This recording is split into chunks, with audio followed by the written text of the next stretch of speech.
If your Dyson vacuum isn't charging, start with these basic checks. First, ensure the power adapter is correctly plugged into both the vacuum and a working wall outlet.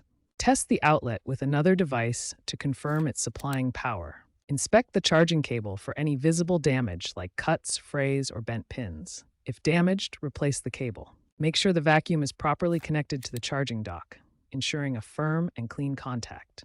Try cleaning the charging ports on both the vacuum and the charging dock with a dry cloth or a cotton swab to remove dust or debris.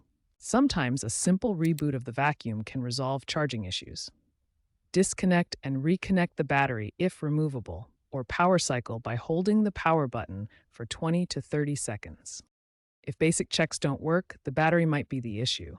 Dyson batteries degrade over time and may not accept a charge properly. Check the battery's health using your model's diagnostic screen if it has one. If the battery is nearing end of life, purchase a new genuine Dyson battery. A blocked or faulty motor head can also prevent charging. Disconnect the motor head and try charging the vacuum again. If it charges without the motor head attached, inspect for obstructions. Inspect the motor head for obstructions like tangled hair or debris, as shown here. Clean the motor head thoroughly and check for any internal damage to the motor.